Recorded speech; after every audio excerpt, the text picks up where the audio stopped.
কেমন আছো তোমরা সবাই? আমরা কিন্তু বেশ ভালো আছি। আজকের ভিডিওটা শুরু করছি রান্নাঘর থেকে। আসলে গত সপ্তাহে একটু লোটে মাছ আনিয়ে রেখেছিলাম।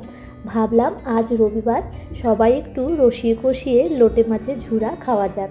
আমার শ্বশুর বাড়িতে কিন্তু এই মাছ খাওয়ার প্রচলন ছিল না। আমি এসে বেশ কয়েকবার ওদের রান্না করে খাওয়ানোর পর ওদের দেখছি এখন প্রিয় মাছের লিস্টে এটা একটা এসে দাঁড়িয়েছে। আমরা এখন ব্যাঙ্গালোরে যে জায়গাটায় রয়েছি তার আশপাশে কোনো বাঙালি মাছের দোকান নেই, তাই মাছরাঙা বলে একটা ওয়েবসাইট থেকে সাধারণত আমরা প্রতি সপ্তাহের মাছ একবার করে এনে রাখি। আমার মা বাঙাল হলেও কিন্তু আমি প্রথম এই লোটে মাছের ঝুরা খেয়েছিলাম আমার বড় মামির হাতে। এইদিকে আজ রবিবার বলে বাপ ছেলেকে নিয়ে গেছে একটু সুইমিং পুলে জলে ঝাপাঝাপি করতে। দাঁড়াও তোমাদের একটু কাছ থেকে বড় করে দেখাই। আমাদের কিন্তু এই সোসাইটিটা বেশ ভারী সুন্দর, বিশেষ করে প্রিয়ানের জন্য খুবই ভালো হয়েছে। ওইদিকে ওনাকে দেখো জল পেয়ে একদম আনন্দে আত্মহারা। এইদিকে কড়াইতে তো দেখেইছো সর্ষের তেল দিয়ে তাতে কালো জিরে আর শুকনো লঙ্কা ফোড়ন দিয়ে পেঁয়াজটাকে লাল লাল করে ভেজে নিয়েছি। পেঁয়াজটা ভালোভাবে ভাজা হয়ে গেলে এতে দিয়ে দেব টমেটো কুচি, আদা কুচি, রসুন কুচি আর স্বাদ মতো লঙ্কা। এবার এই সব কিছুকে বেশ কিছুক্ষণ ধরে অল্প আঁচে ভেজে নিতে হবে। রঙের জন্য আমি এখানে একটু অ্যাড করে দিলাম কাশ্মীরি লঙ্কার গুঁড়ো। এই রান্নাটা করতে একটু তেলের পরিমাণ বেশি লাগে, তাই যারা স্বাস্থ্য সচেতন মানুষ তাদের জন্য এই রান্নাটা কিন্তু একদমই সঠিক নয়। আমার বড় মামি যখন এসে আমাদের রান্না করে খাইয়েছিল তখন একটা এই লোটে মাছের ঝোল বানিয়েছিল, কিন্তু সেটাতে একটা প্রবলেম হলো এই লোটে মাছের গন্ধটা খুব উগ্রভাবে আসে, তাই আমরা ওটা নেক্সট বার ট্রাই করিনি। কিন্তু এই ঝুরাটাতে একদম গন্ধ পাবে না। আচ্ছা, লোটে মাছটাকে আমি বেশ ঘন্টাখানেক আগে নুন, হলুদ আর একটা গোটা লেবু দিয়ে ম্যারিনেট করে রেখে দিয়েছিলাম। মশলাগুলো ভালোভাবে কষে গেলে এর মধ্যে দিয়ে দেব আগে থেকে ম্যারিনেট করে রাখা লোটে মাছগুলোকে। এরপর সঙ্গে সঙ্গে কড়াইটাকে বেশ কিছুক্ষণ সময়ের জন্য ঢাকা চাপা দিয়ে দেবো।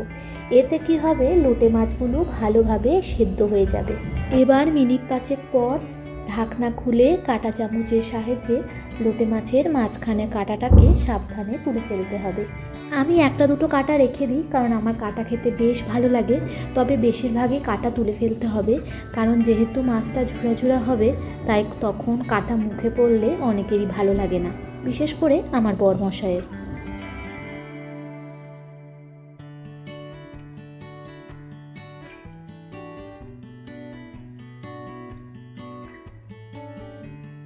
ব্যাস প্রায় 99% কাটা বের করে নিয়েছি। আর মাছ থেকে দেখো বেশ ভালো জলও বেরিয়েছে। এই জলেই মাছটাকে ভালোভাবে ভেজে ভেজে শুকিয়ে নিতে হবে। এই তলায় লেগে যাওয়ার কিন্তু একটা সম্ভাবনা আছে, তাই আমি একটা ছোট কাপে অল্প একটু জল নিয়ে একটু একটু করে জল ছিটিয়ে হালকা হালকা করে মাছটাকে ভেজে নেব।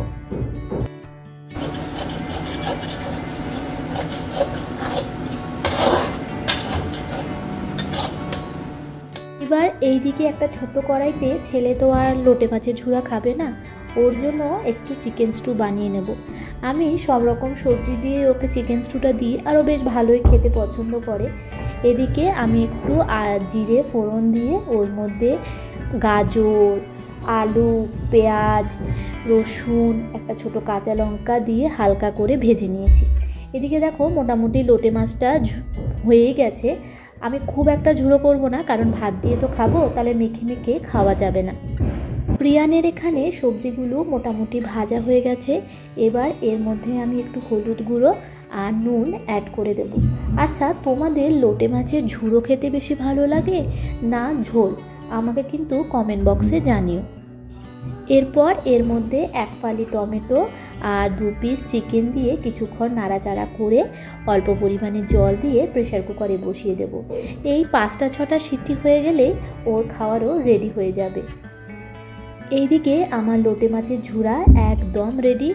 একটু স্বাদ করে দেখলাম নুনটা কম হয়েছে, তাই আমি একটু নুনও অ্যাড করে দিলাম এবং সবার শেষে দেব একদম মন ভরে ধনেপাতা। আমার ধনেপাতার গন্ধটা কিন্তু বেশ ভালো লাগে। তোমাদের কেমন লাগে জানিও তো।